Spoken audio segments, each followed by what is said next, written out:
नमस्कार, आप देख रहे हैं न्यूज वन इंडिया। मैं हूं आपके साथ ऋतु तिवारी पोखरियाल।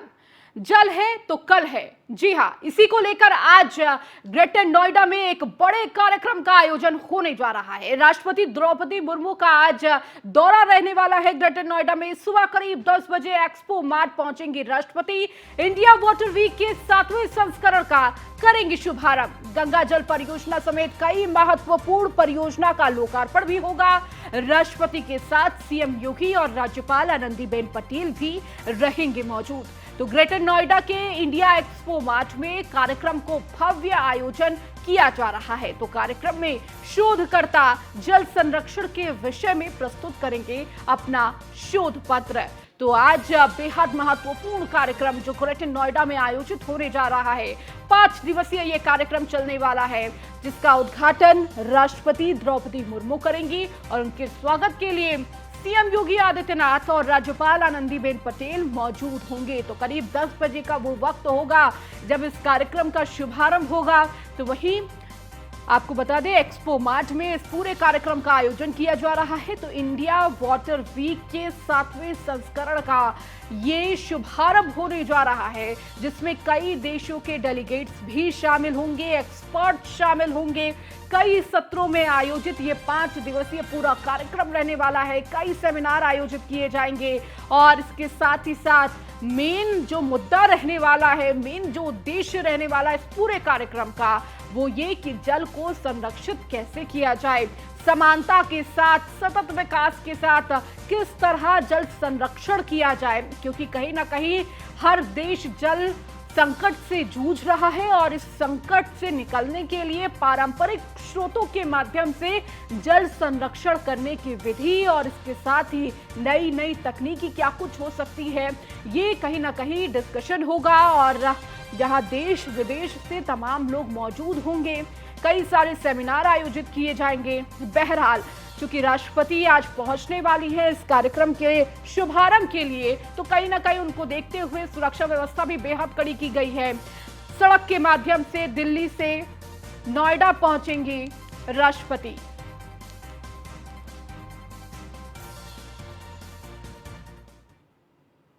सीएम योगी का ग्रेटर नोएडा दौरे का दूसरा दिन आज है। सुबह करीब 10 बजे एक्सपो मार्ट जाएंगे सीएम योगी।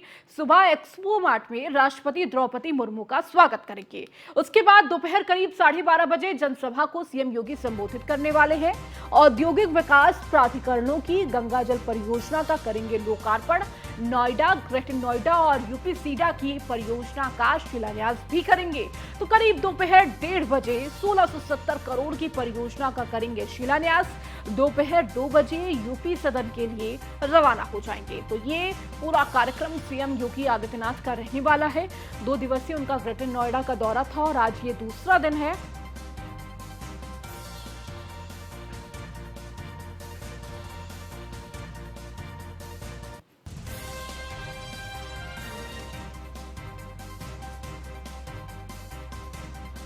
तो और अधिक जानकारी के साथ हमारे सहयोगी अश्विनी भी हमारे साथ जुड़ चुके हैं। अश्विनी, आज सीएम योगी आदित्यनाथ का ग्रेटर नोएडा दौरे का दूसरा दिन है और आखिरी दिन है, और इस दिन भी कई सारी जो कार्यक्रम है उनके रहने वाले हैं। सबसे पहले जिस तरह से इंडिया वीक का आयोजन हो रहा है, वाटर वीक का, उसमें शामिल होंगे, उस कार्यक्रम में हिस्सा लेंगे, राष्ट्रपति का स्वागत करते हुए नजर आएंगे, और उसके बाद भी कई महत्वपूर्ण कार्यक्रम रहने वाले हैं उनके।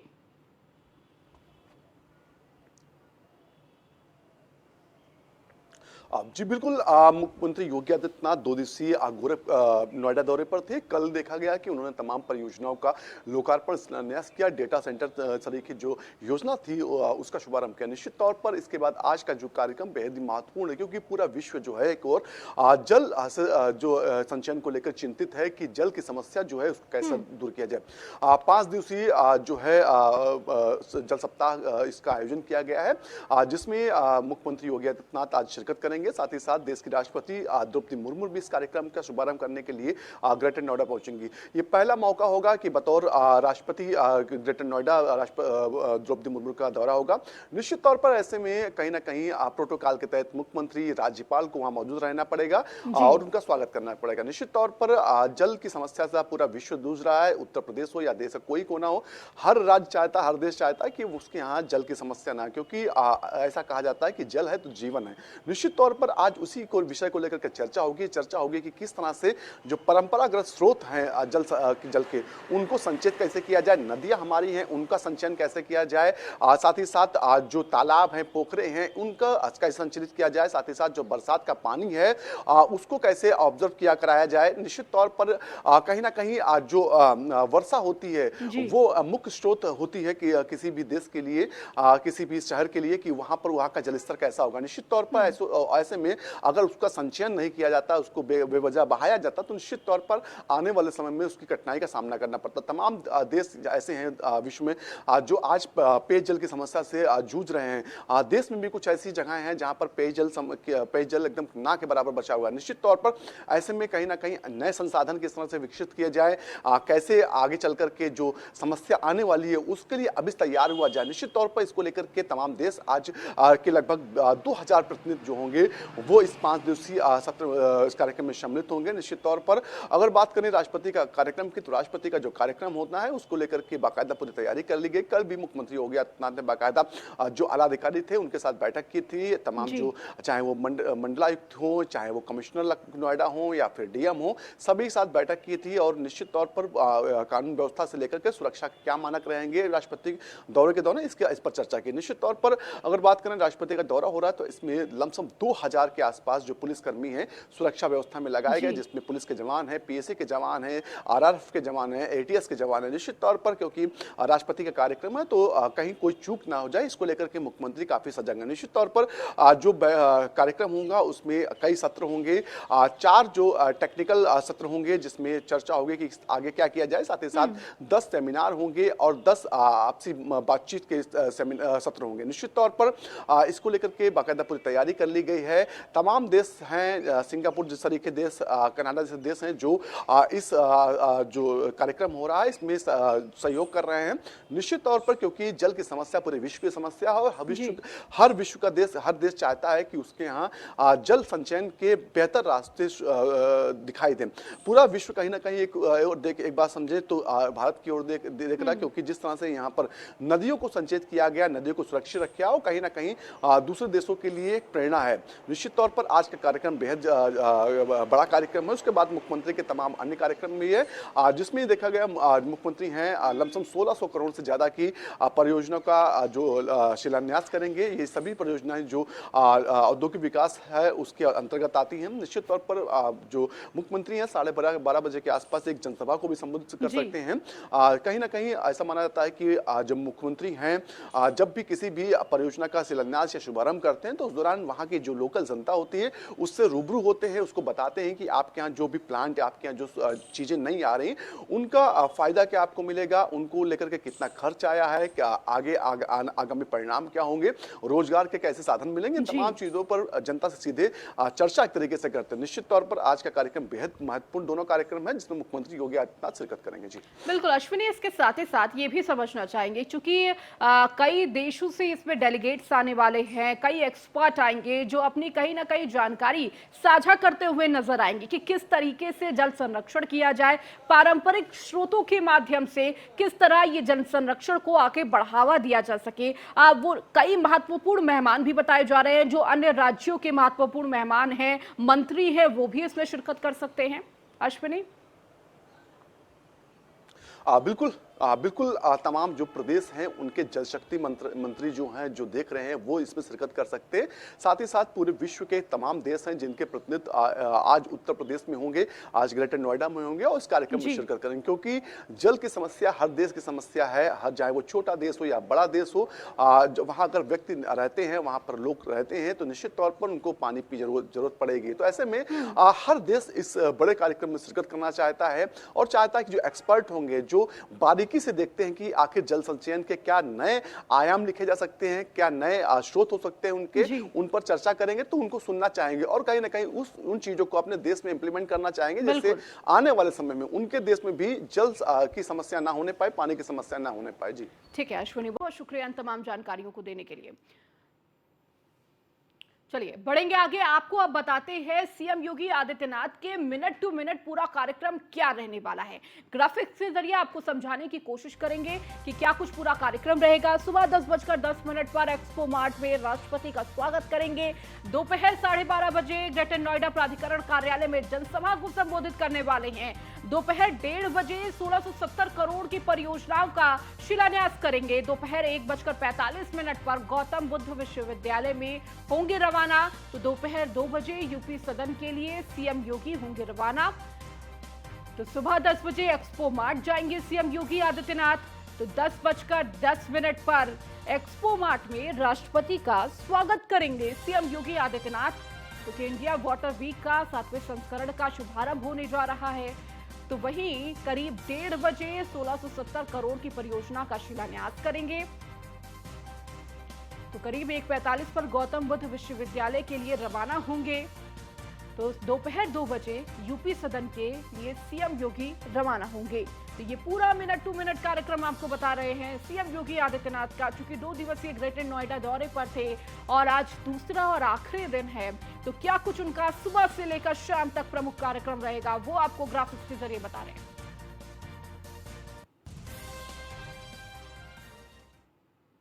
सोमवार को ग्रेटर नोएडा दौरे पर रहे सीएम योगी आदित्यनाथ। सीएम योगी ने की कानून व्यवस्था की समीक्षा बैठक।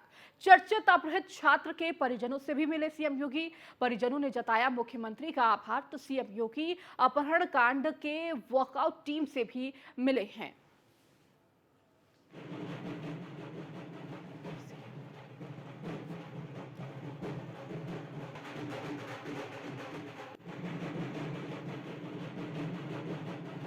तो आपको बता दें सीएम योगी आदित्यनाथ 2 दिवसीय ग्रेटर नोएडा दौरे पर थे और इस दौरान चर्चित अपहृत छात्र के परिजनों से भी मिले सीएम योगी आदित्यनाथ। तो परिजनों ने जताया मुख्यमंत्री को आभार।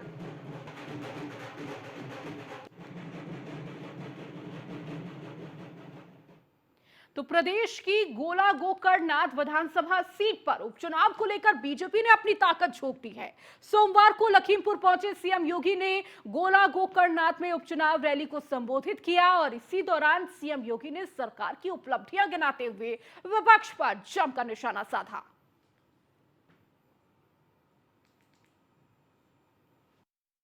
गोला गोकर्णनाथ मंदिर को जो छोटी काशी के रूप में विख्यात है, इसको भी काशी की तर्ज पर बेहतरीन कॉरिडोर के रूप में दर्शनीय बना दिया जाए। और हम लोगों ने इसकी कार्य योजना भी बनानी प्रारंभ हो गई। ये दुर्भाग्य है कि हमारे बीच में आज श्री अरविंद गिरी जी नहीं है, लेकिन उनके सुयोग्य पुत्र श्री अमन गिरी हमारे बीच में है, उनका प्रतिनिधित्व करने के लिए हमारे बीच में है। और भाइयों बहनों, सचमुच इस कार्यक्रम का आधारशिला रखने के लिए भी हम ही लोग आएंगे। जब यहां पर छोटी काशी को वास्तविक काशी में बदलने के लिए, काशी विश्वनाथ कॉरिडोर की तर्ज पर आगे बढ़ाने के लिए इस कार्यक्रम का शुरुआत करने के लिए फिर यहां पर आकर के वास्तविक स्वरूप इस छोटी काशी को देने का कार्य भी हम लोग करेंगे, जिससे आस्था का भी सम्मान होगा, रोजगार का भी सृजन होगा। उत्तर प्रदेश और केंद्र दोनों सरकारें मिलकर के डबल इंजन का काम करती है। स्वाभाविक रूप से डबल इंजन की जब सरकार चलेगी तो कई गुना रफ्तार से योजनाओं का लाभ जनता तक पहुंचाने का कार्य भी करेगी। डबल इंजन सरकार को ताकत देने के लिए ही मैं विधानसभा चुनाव के अंदर भी आया था। आज से ठीक 8 महीने पहले याद करिए, इसी स्टेडियम में श्री अरविंद गिरी जी के लिए, रोमी साहनी जी के लिए आप सबसे अपील करने के लिए मैं आया था। इस जनपद के जितने भी जनप्रतिनिधि हैं, इन सबको चुनाव जिता करके भेजिए, सरकार बनेगी आपकी भावनाओं के अनुरूप प्रदेश के अंदर हम कानून व्यवस्था की स्थिति को भी सुधार करके आपको देंगे। गोला तो वहीं इस सोमवार को बरेली पहुंचे सीएम योगी आदित्यनाथ ने पार्टी पदाधिकारियों और जनप्रतिनिधियों संग अहम बैठक की। इसी दौरान जनप्रतिनिधियों ने सड़कों में गड्ढों के मुद्दे को उठाया तो मुख्यमंत्री ने अधिकारियों को सख्त निर्देश देते हुए नवंबर के अंत तक सड़कों के गड्ढे हर हाल में भरने के आदेश दिए।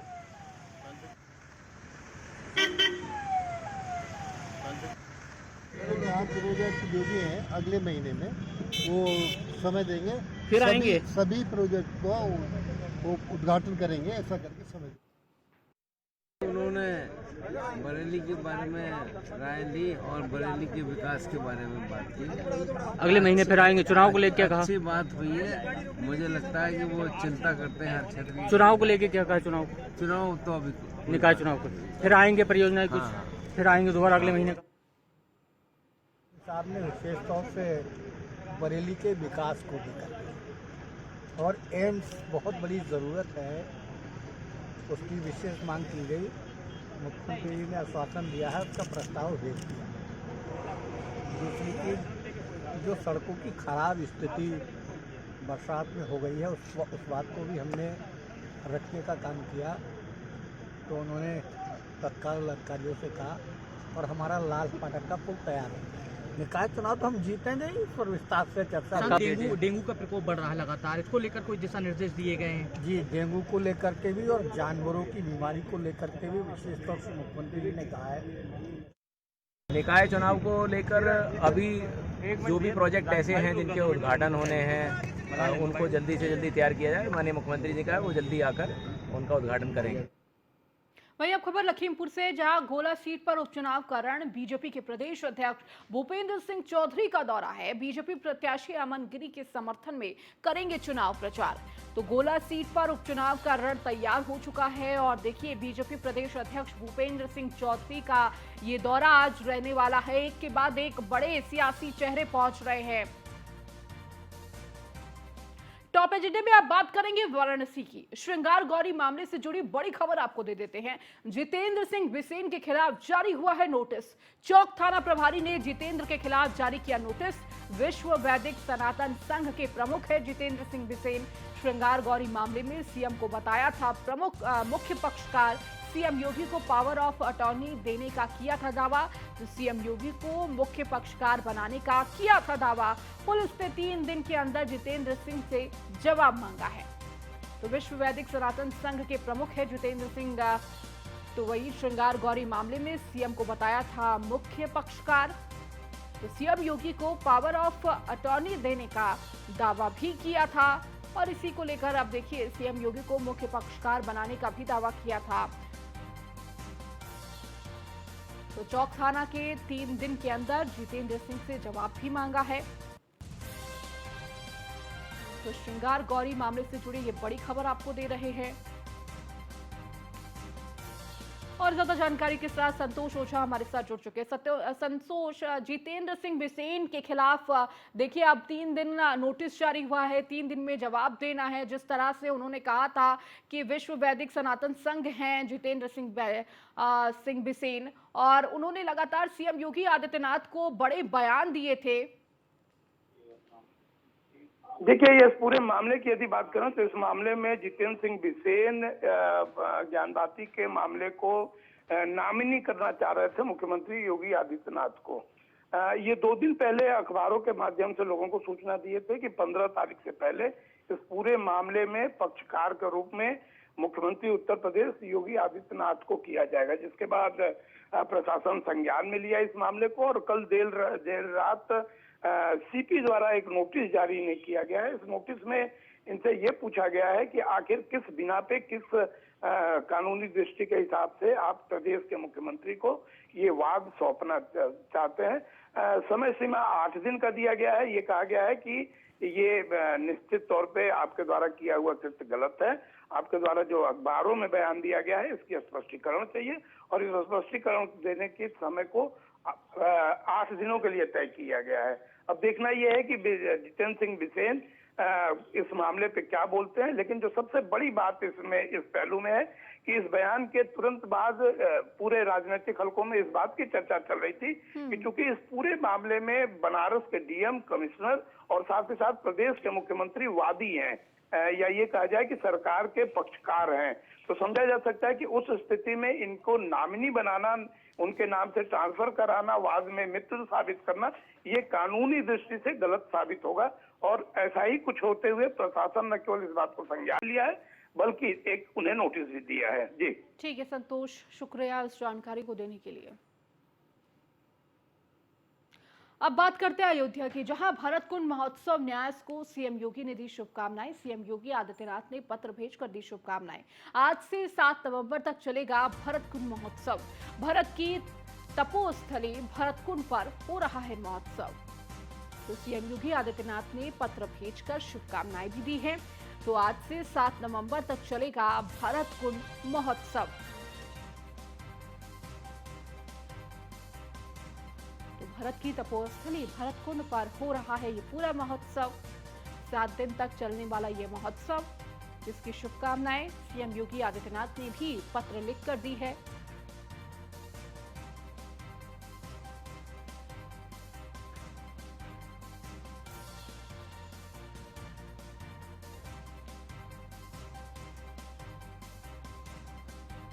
तो भरत की तपोस्थली भरत कुंड पर हो रहा है ये पूरा महोत्सव।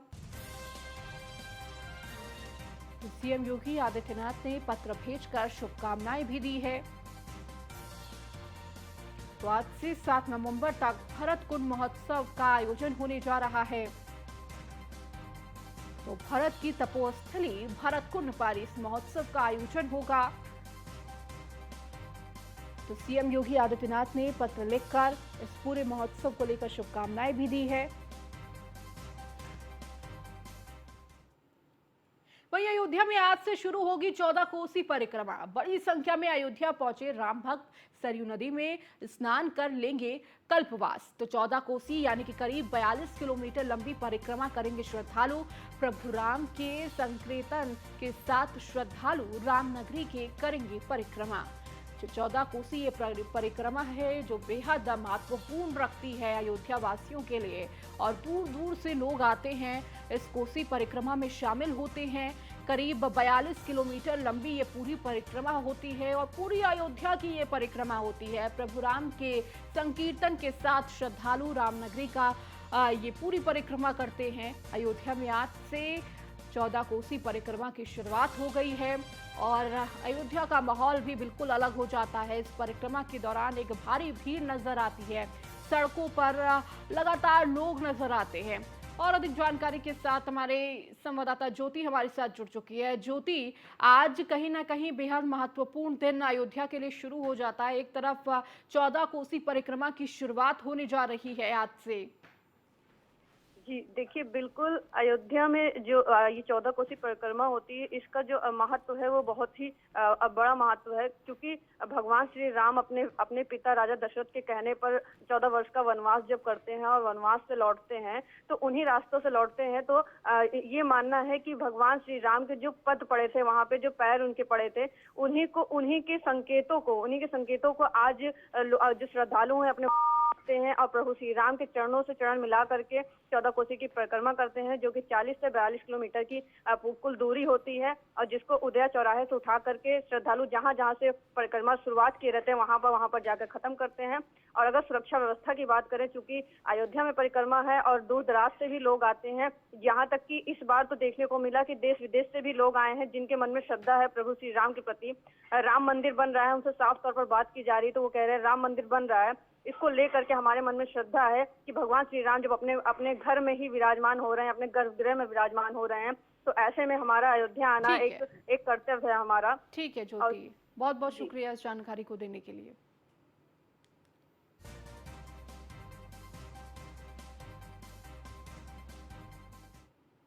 वहीं राजधानी लखनऊ में लगातार जारी है डेंगू का कहर और इसीलिए राजधानी लखनऊ में 11 दिन के अंदर डेंगू में दूसरी मौत हुई है। तो लखनऊ में डेंगू के 24 नए मामले भी सामने आए हैं। अस्पतालों में बुखार के मरीजों से इमरजेंसी और वार्ड भरे हुए हैं। डेंगू समेत बुखार के साथ 700 मरीज अस्पताल में भर्ती हैं।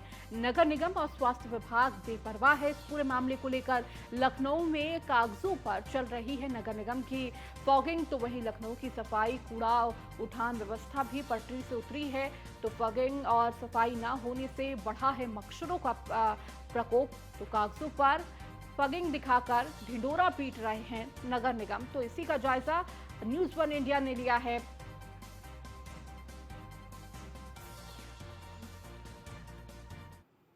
प्रदेश भर में लगातार डेंगू के संक्रमित मरीजों की संख्या में इजाफा हो रहा है। लखनऊ की अगर हम बात करें तो 100 से ज़्यादा संक्रमित मरीज पाए गए हैं। वहीं 700 से ज़्यादा ऐसे लोग हैं जो कहीं ना कहीं मच्छर जनित बीमारियों से संक्रमित हो रहे हैं। ये सिविल अस्पताल का डेंगू वार्ड है जहां पर मैं आपको तस्वीरें दिखा रहा हूं कि यहां पर व्यवस्थाएं दुरुस्त हैं। हालांकि दूसरे अस्पतालों की बात करें तो वहां पर बेडों की संख्या लगातार कम हो रही है, मरीज क्योंकि लगातार बढ़ रहे हैं। यहाँ पर कुछ लोग हैं, इनसे बात कर लेते हैं कि किस तरीके की व्यवस्थाएं हैं, क्या कुछ है। सर, सिविल अस्पताल में आप आए हैं, मरीजों को भर्ती करा रहे हैं, क्या व्यवस्थाएं यहाँ मिल रही हैं? यहाँ पर बहुत अच्छी व्यवस्था है। हम शारदा नगर प्रथम श्रीनगर विधानसभा से है। हमारे यहाँ 3 मरीज भर्ती हैं। मैं उनको कल लाके भर्ती कराया था। माननीय विधायक श्री राजेश्वर सिंह जी की मदद से वो उनको भर्ती कराया गया है। हमारे विधायक जी की तरफ से बहुत मदद मिल रही है, अस्पताल प्रशासन की तरफ से पूरी मदद मिल रही है, जिससे हमारे मरीज स्वस्थ हैं और अच्छे हैं। और वो बीमार होते हैं, अगर बहुत ज़्यादा गरीब है तो हमारे माननीय विधायक जी उनके लिए फल फ्रूट की आर्थिक मदद भी करते हैं ताकि वो जल्द से जल्द स्वस्थ हो जाएं। तो ये सिविल अस्पताल का डेंगू वार्ड है जहां पर आप देख सकते हैं ये मच्छरदानी लगी हुई है। साफ तौर पे जो बेड है वो भी साफ सुथरी नजर आ रही है। अमूमन सरकारी अस्पतालों में इस तरीके की व्यवस्थाएं देखने को नहीं मिलती, लेकिन सिविल अस्पताल की अगर हम बात करें तो सिविल अस्पताल में व्यवस्थाएं इसलिए भी चाक चौबंद रहती हैं क्योंकि मुख्यमंत्री योगी आदित्यनाथ किसी भी समय आकर यहाँ पर निरीक्षण कर लेते हैं। साथ ही साथ उत्तर प्रदेश सरकार में डिप्टी सीएम व स्वास्थ्य मंत्री ब्रजेश पाठक भी समय समय पर यहाँ पर निरीक्षण के लिए आते हैं। तो ये लगातार जो है लोग यहाँ पर पहुँच रहे हैं, इलाज करा रहे हैं। कब से भर्ती हैं? इनको 3 दिन हो गए भर्ती हुए डेंगू हुआ है इनको।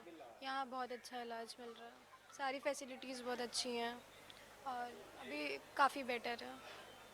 देख सकते हैं कि लोग 2 से 3 दिनों से यहाँ पर पहुँचे हुए हैं, लोगों को इलाज मिल रहा है। जो खास तौर पर सबसे अच्छी बात किसी अस्पताल की तब होती है जब जो मरीज है उसके परिजन संतुष्ट होते हैं कि अस्पताल प्रशासन के द्वारा बेहतर इलाज उपलब्ध कराया जा रहा है। हालांकि मुख्यमंत्री योगी आदित्यनाथ की तरफ से साफ निर्देश है कि प्रदेश के सभी अस्पतालों में डेंगू से जो संक्रमित मरीज हैं उनको बेहतर इलाज मुहैया कराया जाए। अगर किसी अस्पताल में कोई डॉक्टर लापरवाही करता पाया जाएगा तो उसके ऊपर सरकारी तंत्र का हंटर जरूर चलेगा।